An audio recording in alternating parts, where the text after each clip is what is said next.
Hello everyone, Sebastian Lucido here and welcome to Headlines and Prophecy. Today we're going to look at COVID and other viruses as they pertain to end times. There's actually a scripture that I want to end with in Revelations, which for me had always been a question mark when I read it. But it sort of, I've got the revelation now of where the scripture goes. First I want to read from Matthew chapter 24. Jesus is asked in verse 3. His disciples came to him and they asked him three questions. Tell us, when will these things be? Referring to the temple being taken down and Jerusalem being destroyed. What will be the sign of your coming and the end of the age? What will it be like? What should we look for? What would tell us we're getting closer, right? It says, he answers them, he says, take heed that no one deceives you. For many will come in my name, in the name of Christianity. Say, I'm Christ, and will deceive many. You'll hear of wars and rumors of war. See that you're not troubled. All these things must come to pass, but the end is not yet. For nation shall rise against nation, kingdom against kingdom. There'll be famine, pestilence, and earthquakes in various places. All these are the beginning of sorrows. So here we see Jesus answering these two questions. You know, what should we look for? What will be the sign of your coming? What will it be like before you return? What will tell us your return is getting closer? And wars and rumors of wars and nation rising against nation and kingdom against kingdom. Those are actual nations rising against one another, but it's also people groups rising against one another.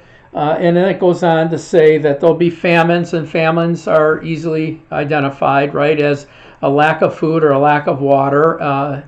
People are famished, right? They can't get enough nutrients in them. So this can be through either weather patterns or growth patterns or war. It could be anything that could lead to that. But pestilence, you know, the actual definition of pestilence is a viral pandemic.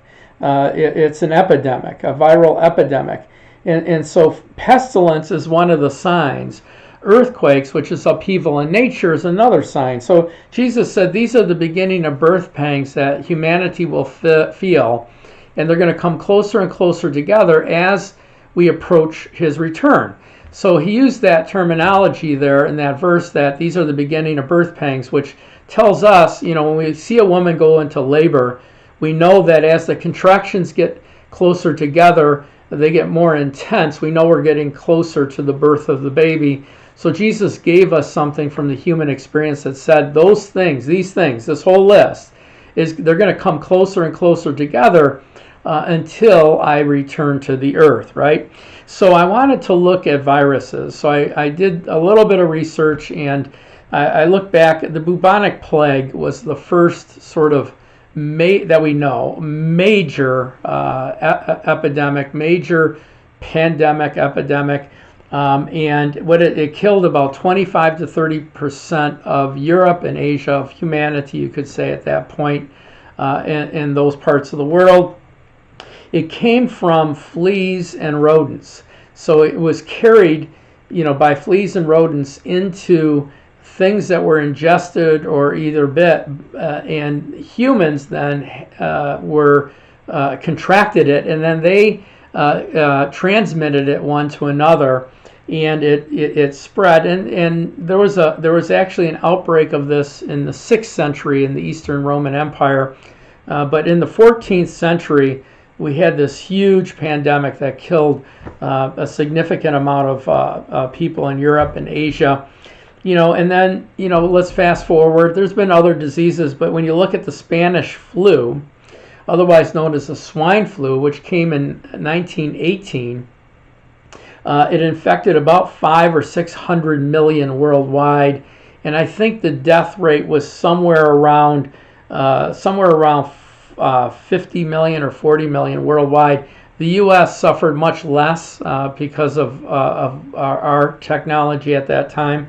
But this same virus, this same swine flu, also attacked us through the H1N1 virus. It's the same strain, and it attacked us in 2009. Obama was president at the time. 60 million people were infected, and the death rate was much lower because of modern medicine. But it still was a pandemic in that it affected that many people. And Again, it came from swine, it came from pigs. When you look at the avian flu, I don't know if you guys remember that, but it came from poultry. Poultry farmers, there was an outbreak, and then it went from poultry to humans to human to human. There was bird flu, right?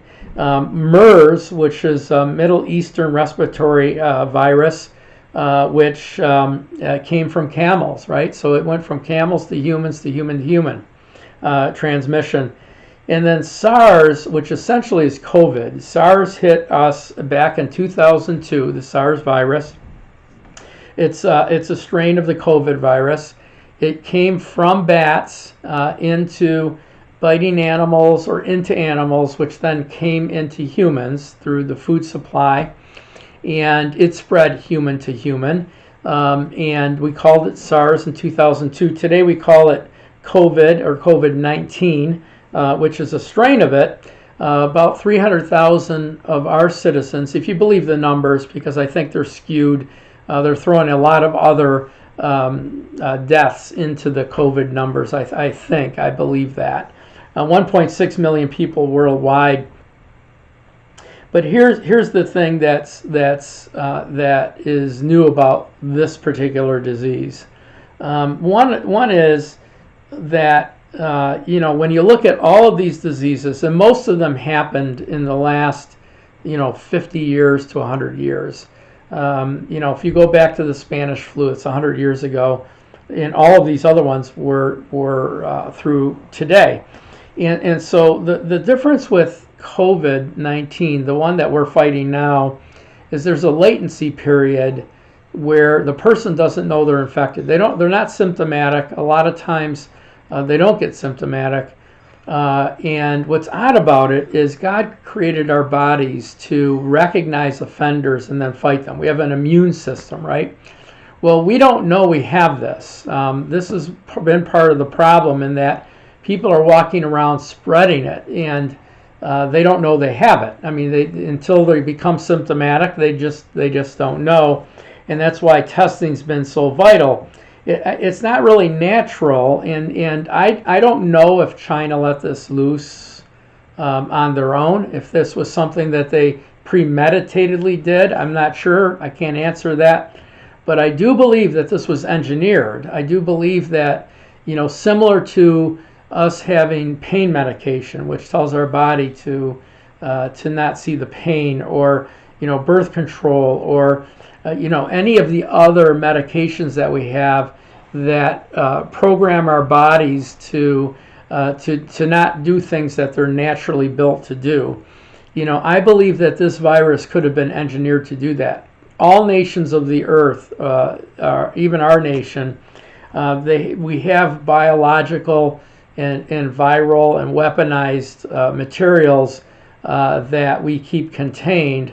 So I'm not sure if China let this out or not. I do believe it was engineered, but here's the thing that we've learned from it so far. We've learned that you can weaponize a virus and destroy a people. COVID is, when you look at the percentages, it's nothing compared to Ebola. It's down around 1 or 2%, and those people are vulnerable. But we learned something. The world learned something that it could be spread very quickly. It can be weaponized, where there's carriers that bring it into a nation, as COVID did. And we learned that it can cripple a society. It could bring it to its knees.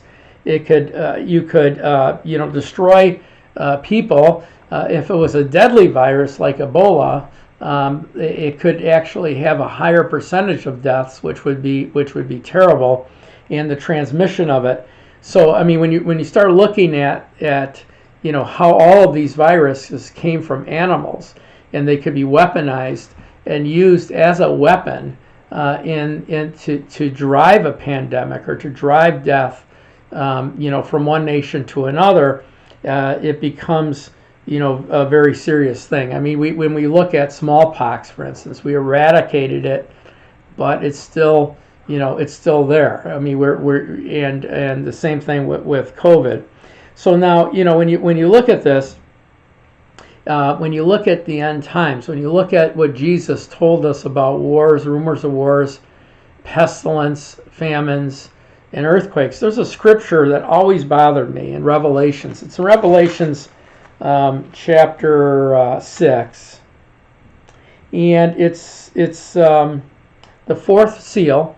So there's 7 seals on a scroll, and Jesus is opening the seals. He said, and he opened, verse 7, he opened the fourth seal, and I heard a voice of 4 living creatures saying, come and see. And I looked, and behold, a pale horse, and the name of him who sat on it was Death, and Hades followed him. And power was given to him over a fourth part of the earth to kill with the sword, with hunger, with death, and by the beast of the earth.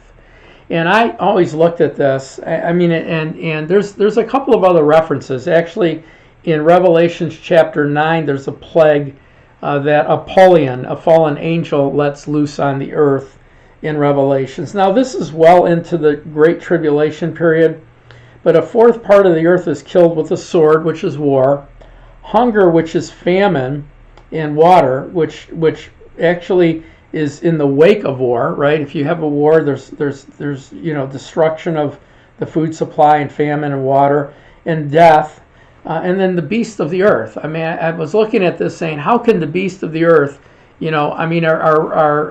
are packs or prides of lions going to come into cities?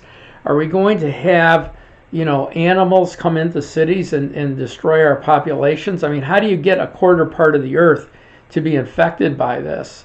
And when you look at it, I mean, it could be viral warfare. It could be, I mean, we're under 2 threats right now. We just got attacked cyberly, right? So we had a cyber attack from Russia. I mean, all interested parties think it's coming from Russia.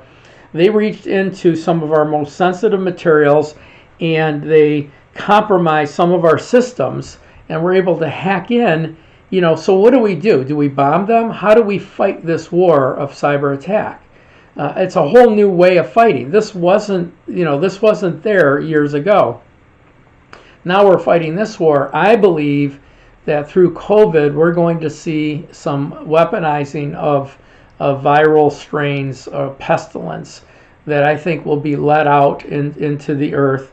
And I think that the fear that this brought and the calamity it brought, over a death rate of about 1%, which is, it's a big number when you start looking at 300,000 people dying from it. But as a percentage of humanity or percentage of a nation, we got our arms around it pretty quickly.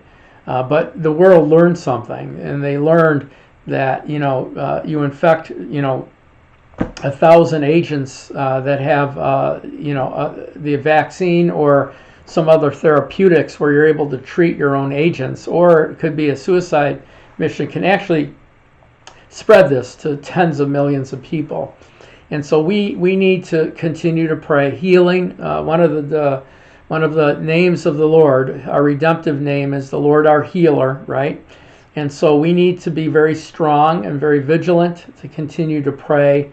But this evil is coming on our world. I believe we're in the end times. I believe we're getting closer. I believe that the world is moving. And every time we have one of these things like COVID or 9/11, or there's always we always give up rights in the name of security. And I believe that will play into the process. Now, I'm making an assumption that the beasts of the field would be a way to kill vast populations. But I do see it. I do see that all of these viruses came from an animal to a human, and then human to human transmission. And so may answer some questions. We need to be very, very, very, very, very aware of where we're at today. Things are moving in a direction. I think if you watch our last Saturdays, go back and watch our last 4 or 5 Saturdays on the one world government, on the Great Reset, on the harlot of Babylon, on the Antichrist, and I think you'll find lots of fruitful information. Anyway, until then, this wasn't meant to scare you. It's just meant to bring information to the surface about what's going on. That's what we do here. It's headlines, right, and prophecy.